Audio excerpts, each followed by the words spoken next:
Ladies and gents, boys and girls, B-Pack back at you with my great buddy Ryan Watson. We've got a great topic for you today. Ryan and I actually differ on our opinions on this, which is why we chose to do the video. He's going to give you his opinion on stretching during the workout. I'm going to give you my opinion on stretching during or after the workout. So Ryan, what's your thoughts? I know we take, like I said, we take differing opinions.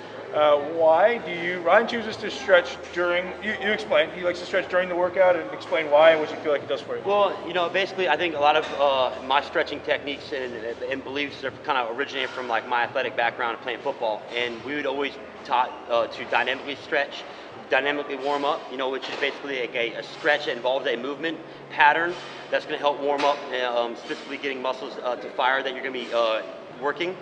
And then doing a cool down static stretch post-workout. Give an example of that. What's a stretch that involves a movement? Okay, so for instance, like a hamstring stretch would be, you know, right here. Oh, that makes sense. Yeah. So that's a dynamic stretch. So now in that versus case, you just holding your foot out there and holding the stretch.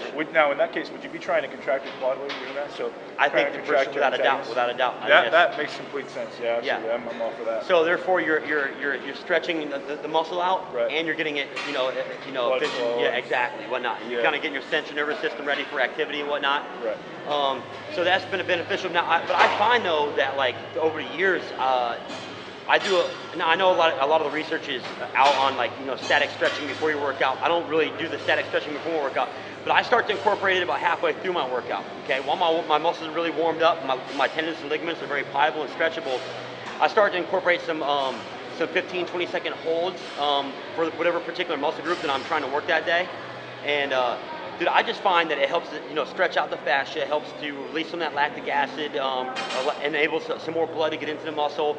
Some of my old strength coaches used to say you need to stretch as hard as you train, okay? And I believe that your body is all about maintaining that balance between strength and flexibility and balance, because anytime you focus too much on strength in one area, your body's going to compensate towards that, and it's going to create instability and weakness in another part of the body. So I feel like it helps me stay safer, as far as like reducing injuries, just because and then if you wait till you work out after the workout, you're going to kind of stretch half-assed and you're going to do it for 2 minutes and you're gone.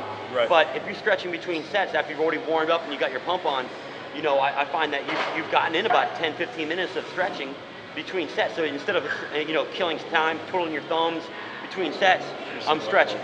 I find that it works for me. I feel much better after workout. It's really reduced the chances of injuries for me. But I know other guys, like yourself, kind of. Yeah, I take a different approach. I mean, Ryan suggests the dynamic stretching. I'm a huge fan. I've started doing that for probably about a year, especially before leg workouts. I really find, so like Ryan says, a hamstring stretch would be a dynamically like trying to stretch this way, but the thing you don't see us doing is contracting the quads, which really helps to elongate the hamstring. I think that's great, but the way I view that, that's an activation, and it just happens to be a passive stretch of the hamstring. So to me, that's an activation of the quad, and the hamstring just, as a secondary benefit, happens to elongate and get a little more blood flow. The reason behind not stretching during a workout, the science shows, and anybody, like muscle physiology will tell you that if you elongate a muscle, you're giving it conflicting messages, right? If I say, I'm trying to elongate this muscle, you're telling it to relax, you're telling it to elongate. When we're trying to train it, it's the exact opposite. You're trying to contract, shorten, and get strong, not relax. It's the exact opposite stimulus to your nervous system. So that's why I choose personally to wait to the end of a workout to stretch. One thing I have started doing though is very short stretches. So if you can imagine, when I'm doing a chest movement and I come back to this position, it's a stretch, but it's a loaded stretch. So it's not necessarily a bad idea to do a loaded stretch, provided it's not for a really long period of time. I like the idea of loaded stretching because the muscle still has to stay under tension. So I'll give you guys some insights into some of the new training methodologies I'm doing. It involves a lot of loaded stretching, interset stretching, maximizing lactic acid production. Because if you can imagine doing an exercise and then stretching, still holding that weight, never allows your muscles to relax because they still have to kind of fight that while still being elongated, getting that additional lactic acid. There's a lot of science behind that. That's a little heads up, little introduction. Yeah, exactly. A little foreshadowing, if you will, of what's to come in the future. So a lot of cool things coming at you, but I'm not an advocate of necessarily stretching during the workout unless it's a loaded stretch for a short period of time between sets. That's it. And I mean, so basically, you're talking about using actually the stretch in part of your workout. You actually exercise instead of keeping them separate. Right. Right. Yeah. So yeah, I mean, I've noticed the science says that stretching will make you weaker.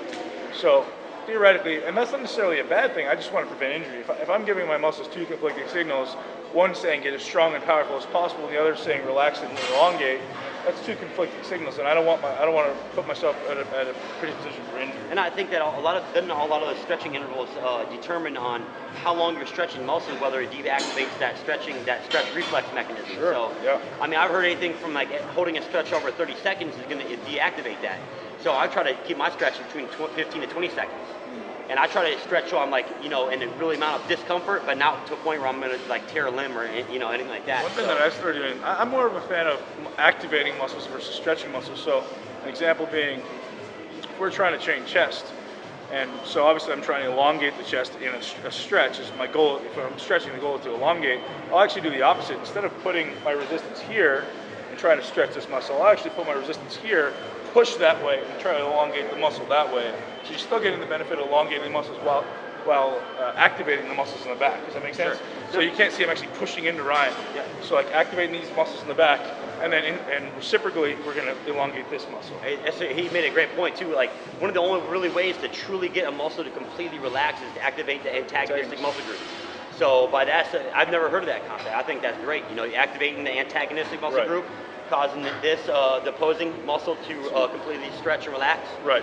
And so I do a lot of that stuff with rotator cuff and things like that because, I mean, a rotator cuff isn't something, you get people doing, this stuff and this stuff, and I don't think that's something you want to stretch before you're about to load it heavy. I mean, logically, if you start stretching those certain muscles and make them a little more relaxed, and then you say, okay, I'm going to load a heavy bench press, it may not be the most optimal thing for the shoulder integrity. So by doing activations, I'm telling those muscles, hey, wake up. Time to turn on now. You're stimulating your nervous system. You're sending your signals to your nervous system to the muscle via the nervous system. So thereby saying, hey, it's time to work, making them strong, getting some blood flow, getting some nervous activation, and preparing them for exercise. And I'm more of a fan of that kind of stuff, especially around the shoulder and hip joint. Obviously, we've all had shoulder and elbow problems and hip problems, and 15 years of training and beating ourselves senseless. So learning these little tricks are things that I've really done to optimize my joints and my training. And if you have a great training partner, I would highly recommend you guys doing a lot of assistive stretching. Yeah. Having somebody bring you way farther back beyond like what your normal flexibility would allow you to do. I think that's where the true benefits are. In stretching, is getting some partners assisted stretching. Charles Polkman's a big fan of assisted stretching, provided it ends on a contraction. So what that would look like is Ryan's going to put me into a stretch further than I can normally go, hold that for about 10 to 15 seconds, and then before he lets that go, I'm actually going to push back and activate this muscle, and then I'm going to relax. He's going to go push back a little further, and then I'm going to push back and activate this muscle and move. That's PNF stretching theoretically, but you're always going to end on a contraction, so you're giving that muscle the signal to contract versus elongate. Yeah. So, I mean, theories are out, right? This is all speculative. A lot of it needs to be tested. We really don't know. A lot of it is like, hey, this is what I prefer, this is what I prefer. So we're just giving you guys insights into what goes on in our brain when we train to optimize what we do. Yeah, I mean, we both have, 20 years apiece of knowledge and actual, work inside, fitness inside the gym. And these are both proven methods. These are both methods that we've both seen work and have a great deal of success with our clients with. And so, like you said, there's no real right or wrong. It's all about application and finding out what works best for you. But definitely trying to stay up to date on, on the techniques and whatnot. And that's what we're here to try to do. That's what he's trying to do. Over and out. All Max boys wrapping it up. Train hard, baby.